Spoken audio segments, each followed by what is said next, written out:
decision.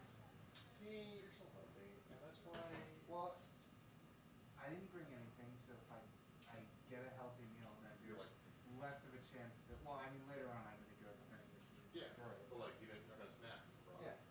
About the other Okay. things. Exactly. Yeah.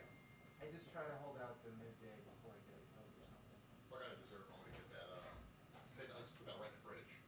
Just Yeah. for 4 o'clock, just want to get it. I mean, the worst thing that happened is like they made it like, you know, now you can use like Apple Pay and everything. Because before, like it wouldn't accept my credit card, so it was Oh, okay. I don't have roll quarters. Yeah, but now it's like, I don't have my own roll. That's funny. It's not real money. Like last week, I had like 3 Cokes and I was like, oh my god. And they asked for a lunch order. I was like, just don't get me anything. It's too late. I destroyed myself already. I was like, yeah, it's me. They're doing not good. Like, no. I have to. Yeah.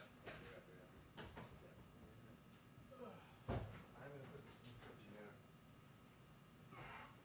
Something.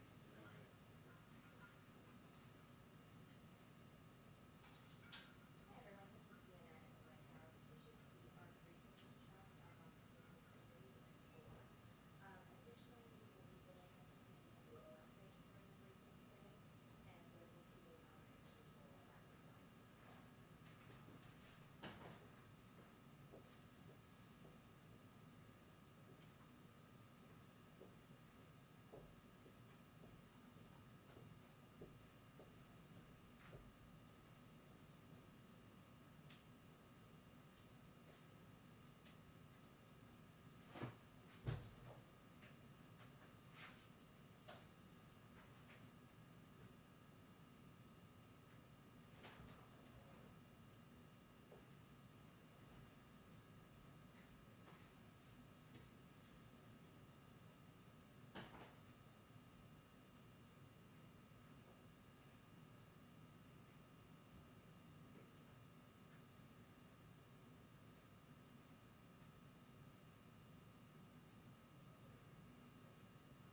I got a little ahead of the 2 minutes, but it seems okay. Seems okay.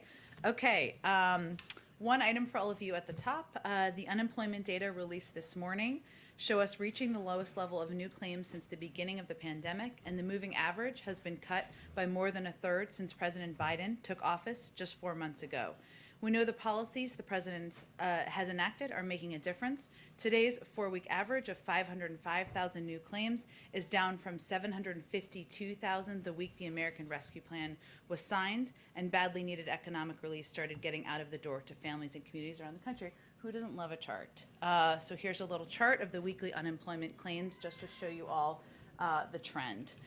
These numbers can be volatile, so we caution against reading too much into any single report, and obviously we're looking at trend lines over time, but the trend is clear. In addition to declining unemployment insurance claims over the president's first 3 months in office, the economy has created an average of 500,000 new jobs a month, 8 times more than the average of the 3 months prior.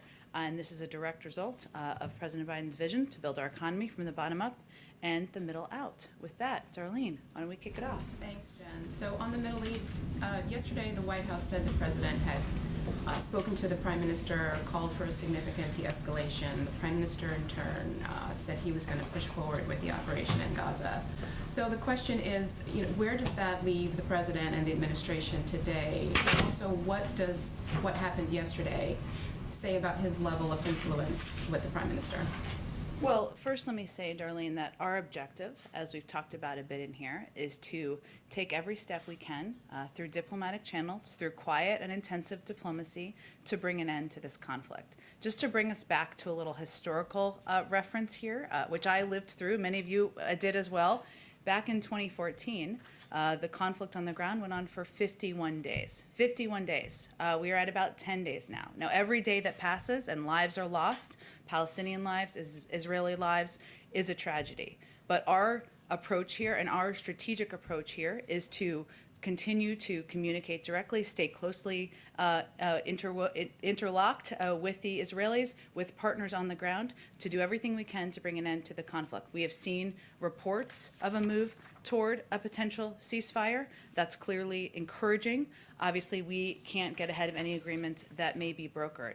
But I would say that, to go back to answer your original question there, Darlene, we've now held more than 80 engagements with senior leaders in Israel, the Palestinian Authority, and across the region, either in person or by phone. Again, that our view and our approach has been to use the role of the United States in the relationships with countries on the ground to conduct our efforts quietly and through diplomatic channels. Do you have anything on a call between the president today and LCC in Egypt? I expect we will have a readout shortly. I can confirm they had a call. And just to remind you, part of that engagement is a reflection of what we've been talking about a bit in this briefing room, was the important role that a number of countries in the region can play, including the Egyptians, in bringing an end to the conflict. And they have an important role to play in influencing Hamas. Hence, the president had a conversation with him this morning. I expect we'll have a readout shortly. And just one quickly, if I can switch to infrastructure. Senator Capito has raised the possibility of using unspent COVID-19 money to pay for infrastructure. Is that something the White House would be open, an approach the White House would be open to? Well, again, I know there'll be a range of ideas and proposals that will come forward from Senator Capito, from other Republicans and other Democrats as well. The president's bottom line, as you've heard me say a few times before, is that he does not want to raise taxes on people making less than $400,000 a year. We certainly, in that scenario, would need to assess whether these funds are needed and not take them away from fighting the pandemic that we continue to battle every day. Go ahead. Thank you, Jen. A couple topics quickly. First, House Republicans are claiming that they have significant circumstantial evidence that COVID-19 originated in a lab. Has the White House seen any circumstantial evidence that it did not originate in a lab? Well, I think first I would caution you against disproving a negative there, which is never the responsible approach in our view when it comes to getting to the bottom of the root causes of a pandemic that has killed hundreds of thousands of people in the United States. I will say that our view continues to be that there needs to be an independent, transparent investigation, and that needs to happen with the cooperation and data provided from the Chinese government. We don't have enough information at this point to make an assessment. And part of the reason some of these lawmakers say that is because China is not cooperating right now. At what point would President Biden call President Xi and say we've got 587,883 dead Americans. We're just trying to figure out if this happened, if COVID originated in one of your labs. Let us in. Well, I would say that we have made that call publicly many times. We have conveyed that privately, and we have certainly communicated that they were not transparent from the beginning. That's not acceptable. There's an opportunity now in the next stage of this effort for them to be transparent, to participate in an international investigation that can bring a conclusion to the origins and provide information that we, Republicans, Democrats, everyone in this country would love to have access to. On Nord Stream, I know that there's a lot of talk about Nord Stream and Keystone, and I'm just trying to help people understand it. Is there? Well, yes. President Biden blocked the Keystone XL pipeline here because he said it would undermine U.S. climate leadership and undercut our ability to urge other countries to take ambitious climate action. So how is he urging other countries to take ambitious climate action if he's letting other countries build Nord Stream 2? First, we're hardly letting any country or other countries build Nord Stream 2. When the president took office, 95% of this pipeline was built. We've continued to convey that we believe it's a bad idea, a bad plan, and we have also put in place and taken actions over the last several days to make that clear, in large part because our view is that it's a Russian geopolitical project that threatens European energy security and that of Ukraine and in the east and eastern flank NATO allies and partners. Hence, there's a geopolitical concern about this pipeline, and we've taken steps over the last several days to make that clear. So a lot of concerns, and it seemed like there was the ability by the U.S. government to sanction some officials to stop the project at like 95%, but you're not doing it.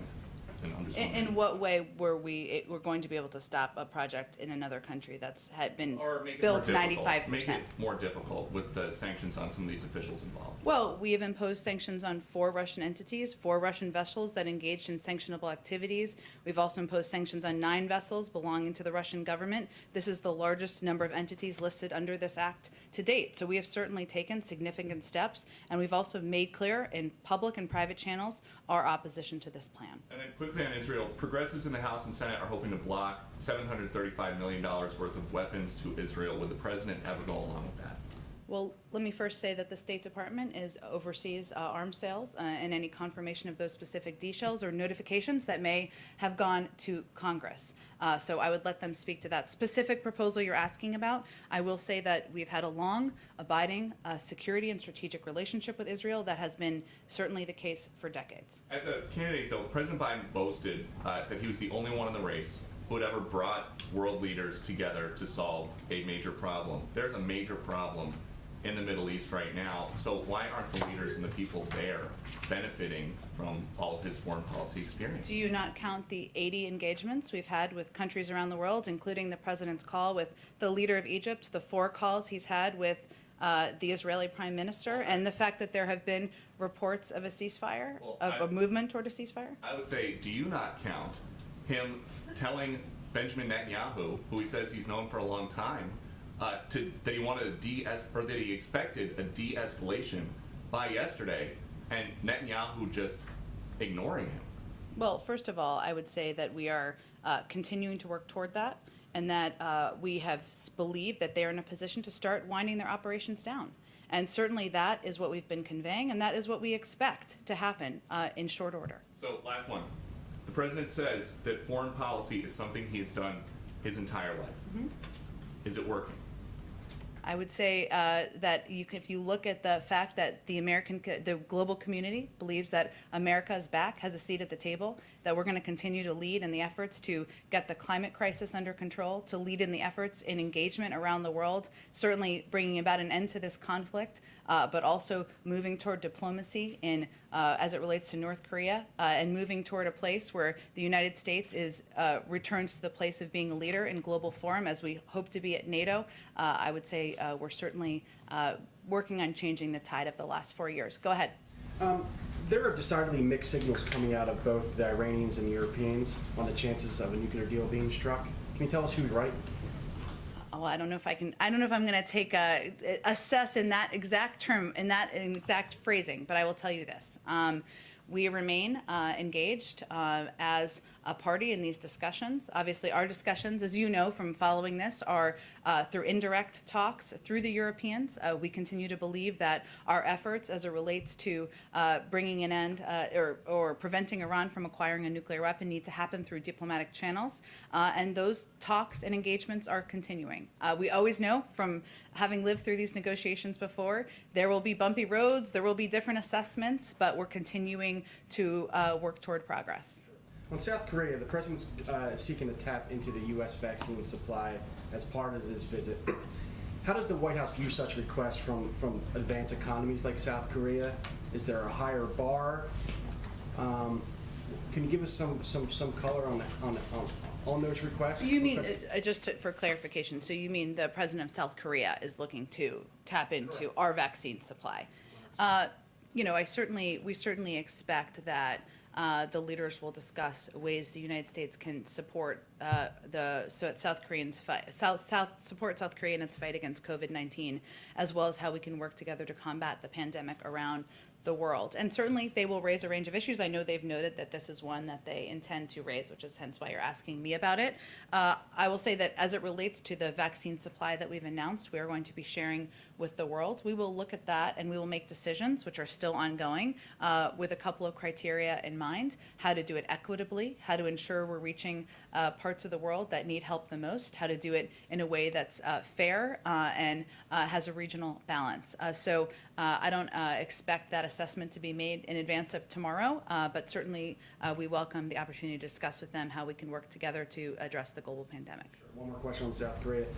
John Kerry and others have called on South Korea to double its 2030 targets for carbon cutting emissions, saying it won't go far enough to meet the 2050 goals. Should we expect any movement on that? Should we expect South Korea to come a little bit higher on those 2030 goals as part of these talks? Well, we are working with South Korea in areas of mutual interest, and certainly climate ambition, addressing the climate crisis that's facing the global community as part of that. Sectoral decarbonization and clean energy deployment, we expect will be a part of the discussion. And we are looking forward to enhancing technical exchanges on economy-wide decarbonization aligned with the global goal to achieve net zero greenhouse gas emissions. So I certainly expect that addressing the climate crisis, what we can do mutually, what steps they can take, perhaps what steps we can take, will be part of the discussions. But in terms of what the outcome of it will be tomorrow, I'm not in a position to get ahead of that. Go ahead. Thank you, Jen. Understanding that there have been more than 60 phone calls between 80. 80 between the administration and regional leaders. Why is the president and vice president now reaching out to their regional counterparts beyond Prime Minister Netanyahu and Abbas? Why not make those some of the first phone calls? Well, the president spoke with Prime Minister Abbas. He spoke with him last week already.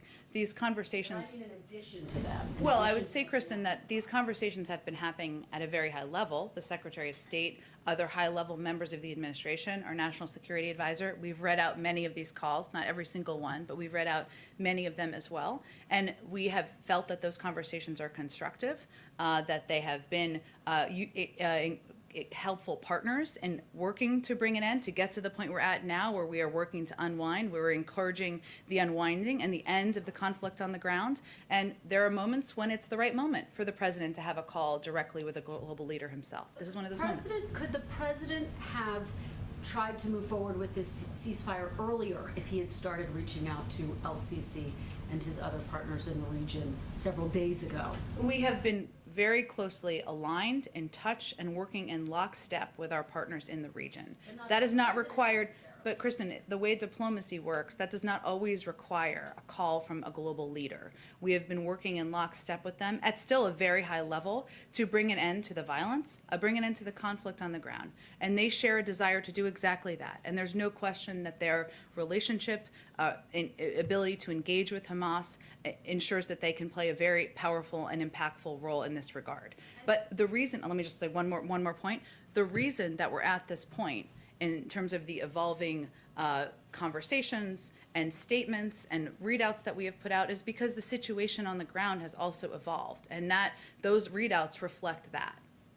be very clear about where things stand. Is it the administration's understanding that both sides have now agreed to a ceasefire at this point? We have seen reports of a potential ceasefire, which we certainly see as encouraging, but we are not in a position to get ahead of any agreements that may be brokered. You're not in a position to confirm there is in No, fact a ceasefire? no, but we have certainly seen those reports, that those are encouraging. That's certainly what we're encouraging and what we are working toward. And I just want to ask you about the commission to investigate what happened on Sure. January 6th. Obviously, the bill passed through the House. It is facing very steep odds in the Senate, and House Speaker Nancy Pelosi has said that if necessary, she would be open to moving forward with a commission that would only have the support of Democrats. Would the White House support that and have any concerns that the optics of that would ultimately undercut any findings? Well, we're not at that point yet, and we've certainly seen the speaker's comments. What I will say, since you gave me the opportunity, is that the attack on the Capitol on January 6th was an unprecedented assault on our democracy. It demands a full and independent investigation into what happened. This is not a political issue in the president's view. This is a question of how we secure our democracy and the rule of law. So it's incredibly disappointing to see how many representatives have opted to turn this into a political issue instead of doing what's right for our country and our Constitution. And they still have the opportunity to do the right thing. Just to follow up, would you be open to the possibility of a commission? There that was hasn't been a only- vote in the Senate yet. Obviously, our hope is that Senate Republicans do the right thing, put partisan politics aside, vote in a way that supports the preservation of our democracy, of our Constitution. They have the opportunity to do that. If they don't, we'll have a conversation about it. Just finally, there is a lot of skepticism on Capitol Hill that there will in fact be a bill that they'll pass, the George Floyd bill, by the anniversary of George Floyd's death next week. Has the White House accepted that it is all but an impossibility at this point that it'll pass, and what will the president do on the anniversary? Well, I don't have anything to preview yet in terms of the president's schedule next week. We will certainly mark the anniversary as it was a moment that impacted millions of Americans and certainly the president on a personal level.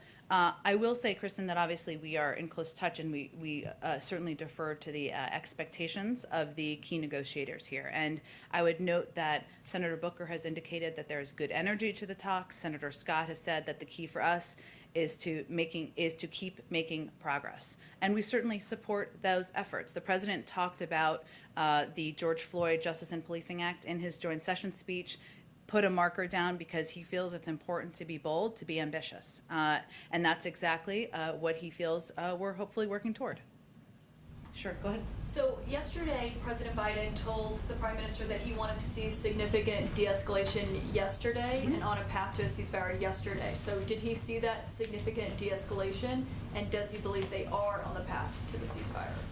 Well, Caitlin, I would say we're not going to give a day-by-day grade here of the efforts, but I will say that our objective is to continue to push and encourage all parties on the ground. Israel, of course, the president has spoken to Prime Minister Netanyahu, as you know, 4 times, more than any other world leader, and to start winding their operations down. We have seen reports of a potential ceasefire. That is certainly encouraging. And we believe that they are at the point where they certainly should be positioned to bring an end to this conflict. But again, as I started off conveying, we're also in a place where we want to bring this to an end as quickly as possible. That is clearly our objective. But we are only on about day 10 or 11 here. When we look back at 2014, that was about 51 days, and we're going to continue to press behind the scenes, press through intensive quiet diplomacy to bring an end to the conflict. I was just wondering, because he did set the deadline of significant de-escalation yesterday, so I'm just wondering if they met that mark to his liking. Again, I'm not going to give a public evaluation from the president of day-by-day actions. What I can tell you is that we are continuing to work behind the scenes through these 80 engagements with senior officials to advocate for, to convey that they should be in a position now to start winding their operations down, and that is what we are hopeful to see. Okay, and what are the national security reasons for waiving the sanctions on the company and CEO behind Nord Stream 2? Well, I know we made this announcement from the State Department just yesterday, and they certainly spoke to this from their end.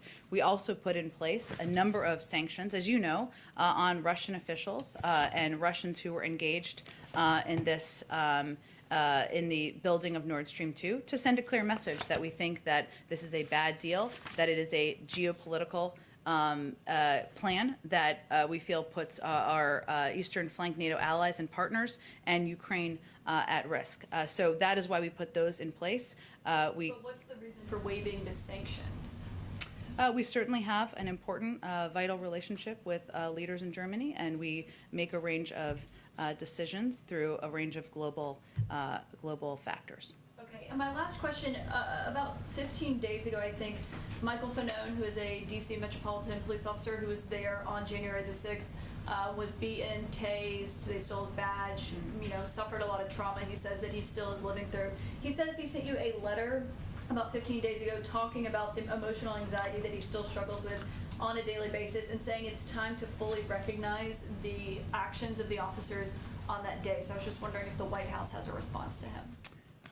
I'm happy to check on the status of the letter. Obviously, the president's view is that there are a number of officers who lost their lives, paid a tremendous sacrifice on a day that will be a stain on our democracy for many years to come, and certainly many who survived. This will be a long-lasting trauma. I'd have to check on the letter and the status of that. Okay, thank you.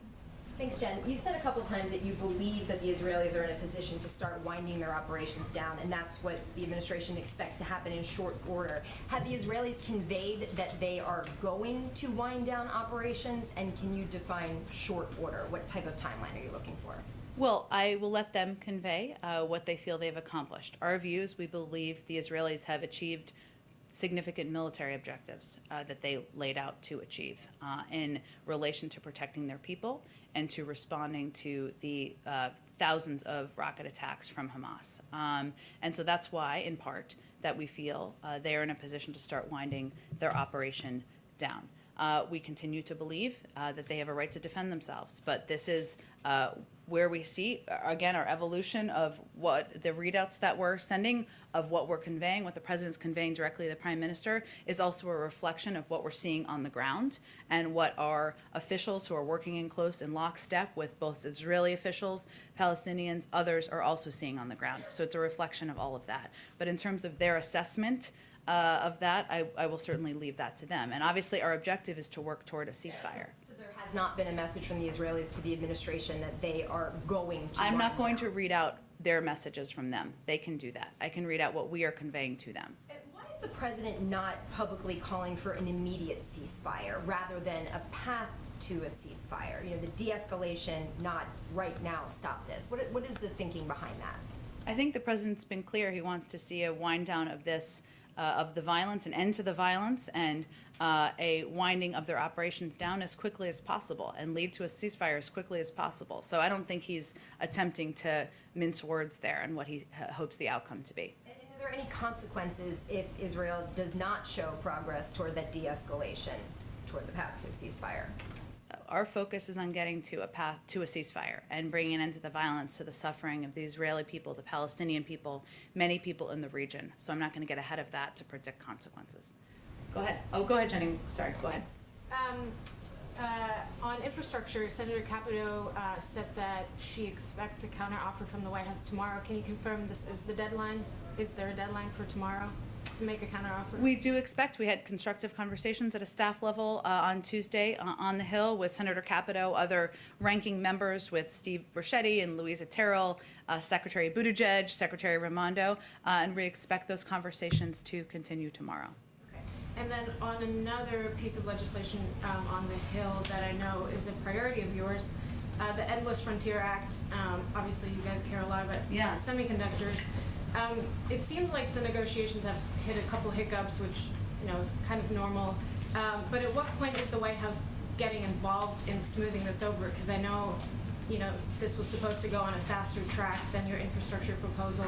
Are you guys involved at all through your Ledger Affairs team, or do you leave this all to Senator Schumer? We're absolutely involved. We're strong supporters of the Endless Frontiers Act, as was evidenced by the statement of administration policy we put out earlier this week, and we are hopeful and looking forward to signing it into law.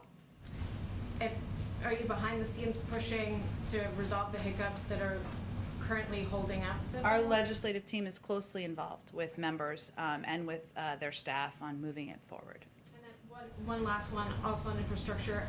If you can lay out what the White House and the president himself was doing to urge congressional Democrats to support his proposed tax increases. I'm sorry, say that one more time? What the president and your Legislative Affairs team is, how that outreach, what type of outreach you're doing with Hill Democrats on the proposed tax increases.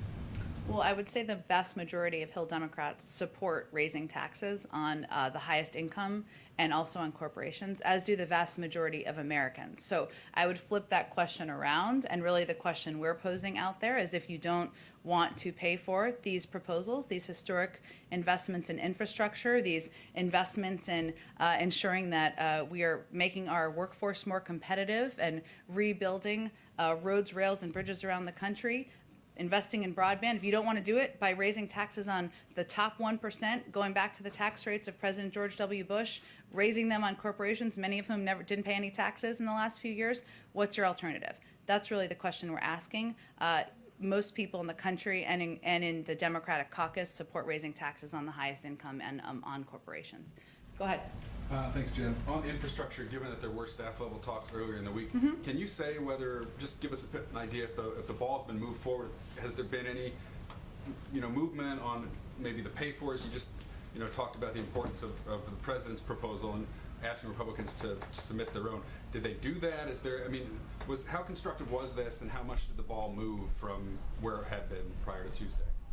I wish there was a daily ball moving monitor. You guys would probably love that too. It doesn't always work that way, as you know, with these negotiations and discussions with members and their staff.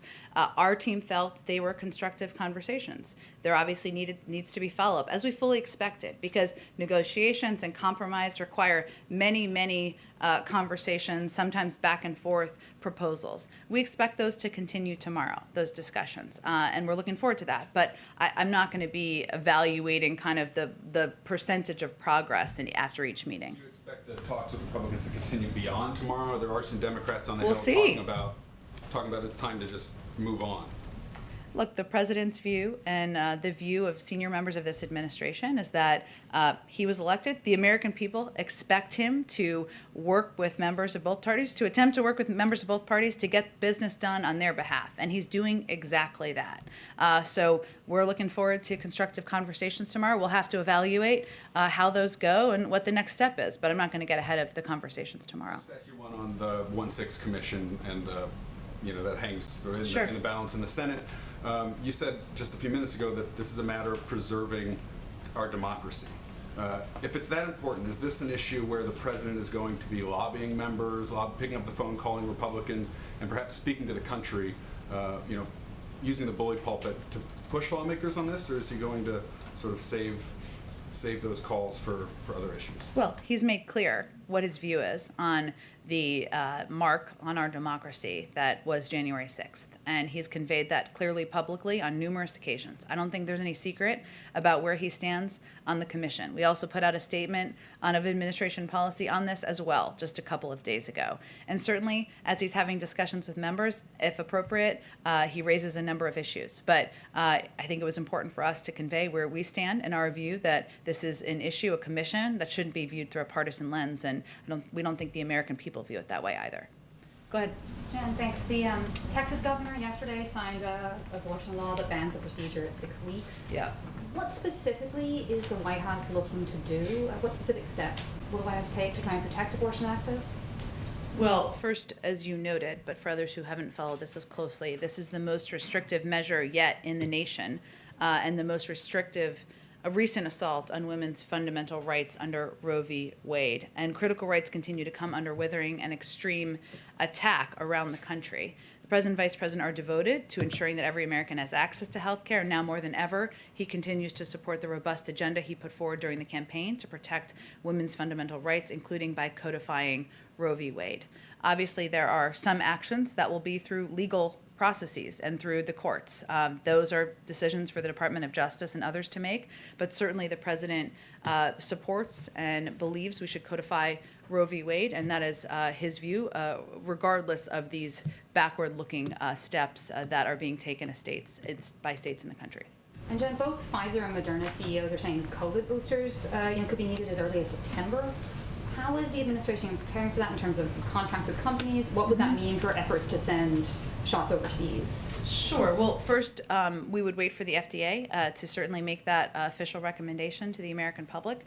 I will say that when we purchased such a large quantity of supply and doses, we were also factoring in a range of contingencies, and that includes that potential. We don't know if that will be what the FDA concludes, but we plan for that. And in addition to the supply that we've already ordered, we're going to be focused on continuing to work with manufacturers to increase supply globally, of course, through our own manufacturing facilities, and we'll continue to build from the supply we've already ordered.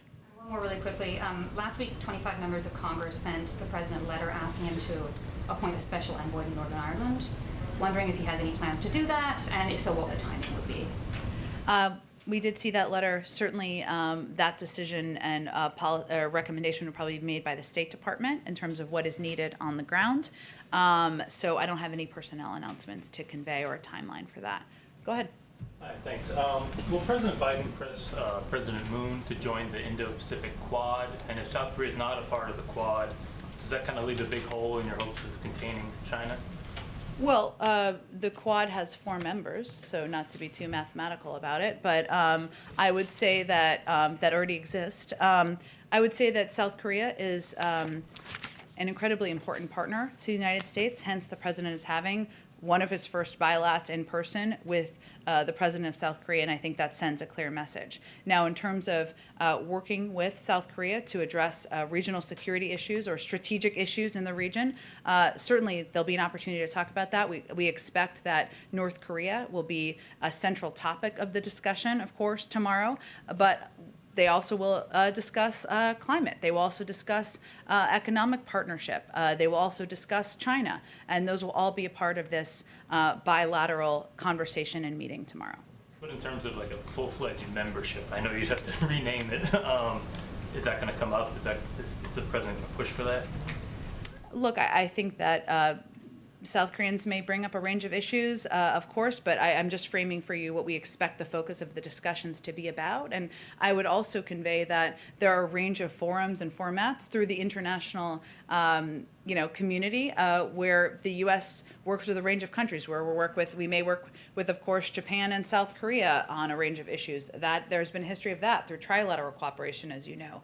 There are a range of international organizations that we are a part of, and South Korea is also a part of. So I don't have anything to predict or anticipate in terms of a change in membership of the Quad, but I would just note that the fact that they are here tomorrow, that it's a full bilateral program, makes clear the importance of that strategic relationship. Has President Biden ruled out the possibility of face-to-face meeting with Kim Jong-un of the North? I mean, is that even a possibility?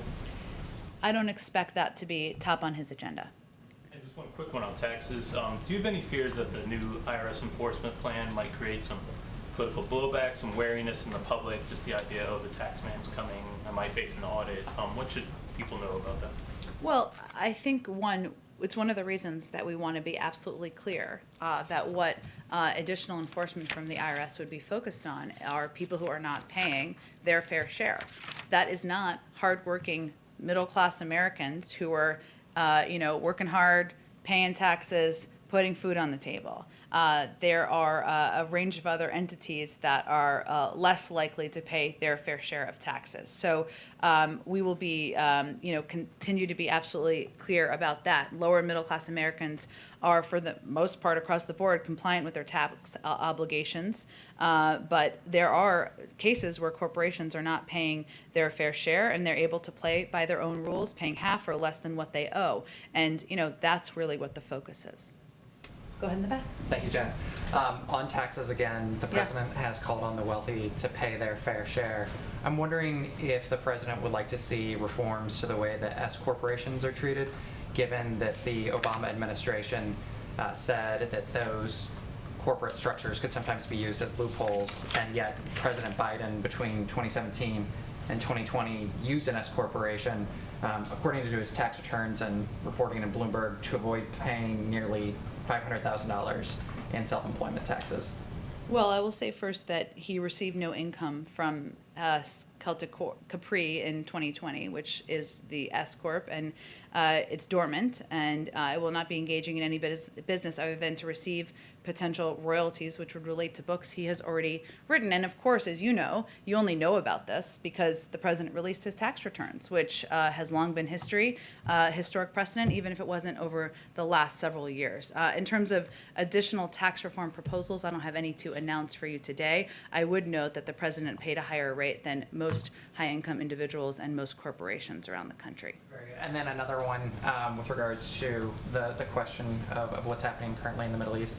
I know that you touched on, the Iran nuclear deal, but, there was reporting earlier that the leader of the Iranian Revolutionary Guard said that the rocket attacks from Palestine hitting Israel was a sign of, quote, a new Palestine. I'm wondering if that type of rhetoric coming out of Iran has any effect on the president's eagerness to rejoin the treaty, the Iran nuclear agreement, and sort of if there is any interplay between those two spheres. Well, I think it's important to be very clear. Iran they're bad actors, and they're bad actors in the region, and that is very clear. That is our position. However, we believe, the president believes, that it is in the best interest of the United States and in the best interest of countries in the region to have more visibility into Iran's nuclear capabilities and to prevent them from acquiring a nuclear weapon. Could I ask you one more on the Colonial Pipeline? Yes. Has the president been briefed on any intelligence suggesting that the dark side hacking group, which claimed responsibility, operates under the indirect supervision of any Russian intelligence services? Is there any relationship that we have seen? I think the president was clear last week in what the intelligence assessment is about the Russian government's involvement or knowledge of the hacking. At the same time, they are a criminal entity that is on Russian soil, and therefore they have a responsibility. Thank you, Jeff. Sure, go ahead. Hi. I just wanted to go back to Israel really quick. So yesterday, Congresswoman Ocasio-Cortez accused Israel of using American weapons to target media outlets, schools, hospitals, other sites. The other day, Congresswoman Omar called the Israeli Prime Minister an ethno-nationalist. I know you've talked about the White House's message to Democrats, but does the president specifically denounce these comments? I think we have a responsibility here to speak about this as the issue that it is, which is a conflict that is killing people in a region, and our efforts to bring that to an end. The president doesn't see this through the prism of domestic politics. He sees this through the prism of what role the United States can play as a leader in the global community to engage in quiet, intensive diplomacy to bring an end to the suffering and the tragedy on the ground. And just to follow up on that, so of course this isn't just a domestic issue, but there is infighting between Democrats, and one of President Biden's big messages is unity. So what is being done to unify his own party on this issue, and how is this infighting not hurting that message of unity? Well, here's where there is agreement. We all want to see an end to the conflict on the ground. We all want to see an end to the suffering for Palestinian people, for the Israeli people. There's a disagreement on tactics. There's a disagreement on some aspects of how we engage. But we all agree that we want to end the suffering, and that is certainly a unifying message. Go ahead in the back. Thanks, Jen. I want to pick up on a couple things that my colleagues have asked, infrastructure and taxes. Sure. First, though, on infrastructure. Has any progress been made? I know you say that the conversations have been constructive, the talks are going to keep on going, but has any progress been made through the lens of the White House? Well, here's what's progress. We have Democrats and Republicans, the ranking members of a range of important committees in the Senate, having discussions with members of our senior White House team, a Democratic administration, about an agreement that we need to invest in our nation's infrastructure. Are we on the same page on every component of how it should be paid for or on the numbers? No. Do we know it will have a successful outcome? No, we don't know that yet, because this is democracy in action. This is compromise. This is negotiations. And it looks foreign because we haven't seen this in some time, but it's ongoing. So we're not going to give a day-by-day grade. It's not particularly constructive to do that. What's the bigger challenge at this point, the top line figure or the pay for? The top line figure or the pay for? Yeah, what's a bigger lift at this point? From your Look, I think I'm not going to rank order them, but I will say that it's not been a secret that the largest area of disagreement is pay-fors. And obviously, if you have a higher top-line number, you need more pay-fors. Doesn't require a mathematician for that. And then on taxes, with the guidelines that the Treasury Department put out today as it relates to the IRS. Yeah. What is the argument that you would make that the inflows and outflows of someone's account should be monitored by the IRS? And since the Treasury Department says those who make under 400,000 aren't going to be audited any more than they have been in the past, essentially, are you creating a two-tier audit system? Those who make more than 400,000 and those who make less?